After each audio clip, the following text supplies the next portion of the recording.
చేసినటువంటిది ఒకసారి కాదు రెండోసారి పార్లమెంట్ జరిగేటప్పుడు వాళ్ళ ఆల్ ఇండియా కాంగ్రెస్ పార్టీ శాసనసభ్యులు వాళ్ళ కలిపినటువంటి ఇండియా అలయన్స్కు సంబంధించి దగ్గర 200 మంది పార్లమెంట్ సభ్యులు ఉంటే పార్లమెంట్లో మరి అడ్జర్న్మెంట్ మోషన్ కానివ్వండి, పార్లమెంట్ స్టాల్ చేసిన దాఖలాలు కానీ, పోనీ వీళ్ళ జంతర్ మంతర్ దగ్గర పెట్టిన ధర్నాకు వీళ్ళ ఏఐసిసి అధ్యక్షుడు మల్లికార్జున ఖర్గే కానీ, పార్లమెంట్లో ప్రతిపక్ష నాయకుడు రాహుల్ గాంధీ కానీ, సోనియా గాంధీ గారు కానీ ఎవరు కూడా ఆ మీటింగ్లో పార్టిసిపేట్ చేయలే. రెండోది ఇక్కడ చట్ట సవరణ అని చెప్పారు, తర్వాత జీవోలు అని చెప్పారు.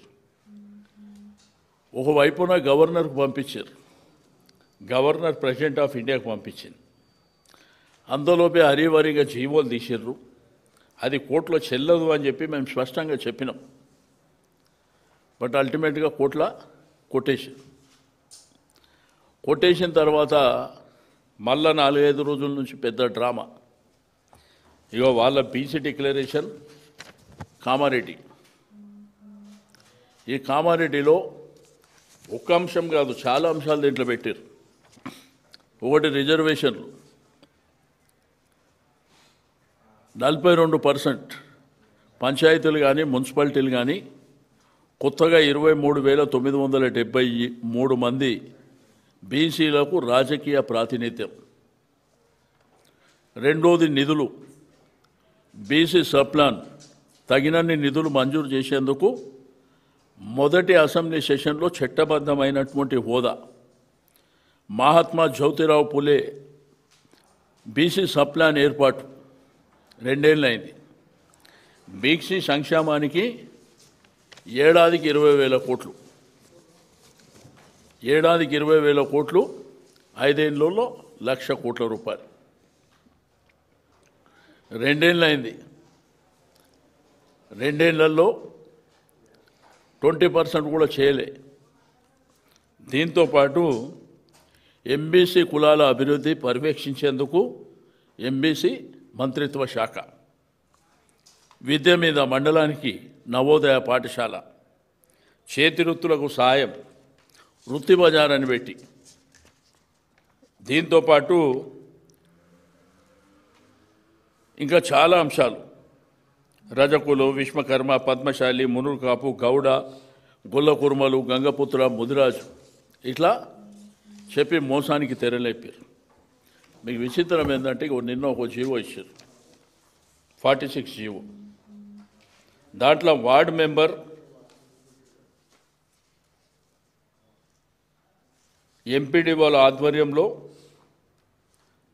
జరిగే ఎన్నికలకు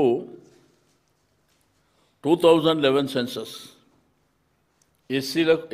ఎస్టీలకు బీసీలకేమో 2024 నిర్ణయించారు. వాళ్ళ పాపులేషన్ పెరిగింది కదా, అంటే బీసీలతో పాటు ఎస్సీ ఎస్టీలతో కూడా పెరుగుతుంది కదా. ఇది చట్టంలో నిలబడుతుందా? అసలు వీళ్ళకి మెదడుండే కార్యక్రమాలు చేస్తురా, మెదడు లేక కార్యక్రమాలు చేస్తురా మరి తెలియనటువంటి ప్రశ్న. అయితే రేపు 12 గంటలకు మా రాష్ట్రంలో ఉన్నటువంటి మా బీసీ నాయకత్వం, మాజీ మంత్రులు, రాజ్యసభ సభ్యులు, మాజీ రాజ్యసభ సభ్యులు, శాసనసభ్యులు, శాసన మండలి సభ్యులు, మాజీ శాసనసభ్యులు, మాజీ శాసన మండలి సభ్యులు, మా రాష్ట్ర ముఖ్య నాయకత్వం రేపు ఇక్కడ తెలంగాణ భవన్లో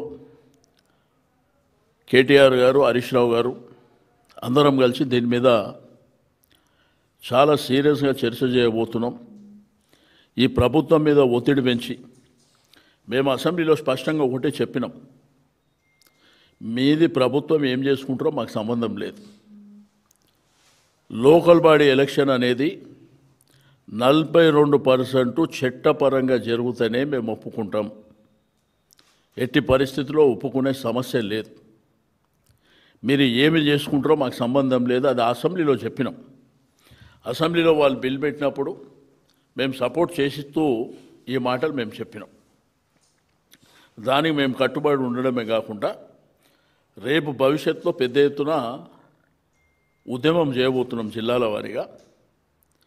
దీంట్లో బీసీ సంఘాలను కూడా కలుపుకొని ఆర్ కృష్ణయ్య లాంటి మేధావులని, జాజుల శ్రీనివాస్ గౌడ్ గారు కానివ్వండి, జస్టిస్ ఈశ్వరయ్య గారు కానివ్వండి, మాజీ ఐఏఎస్ చిరంజీవులు గారు, ఇంకా ఎవరెవరు పెద్ద మేధావులు ఉన్నారో మా దాంట్లో బాగా చదువుకున్న వాళ్ళ సంఖ్య, అడ్వకేట్లు కానివ్వండి, ఇంటలెక్చర్స్ కానివ్వండి, యువతరాన్ని కానివ్వండి, యూనివర్సిటీలు కాలేజీలు అందరిని కూడా ఏకదాటిపై తీసుకొచ్చి అందరం కలివిడిగా పోరాటం చేసి ఇది సాధించుకుంటాం.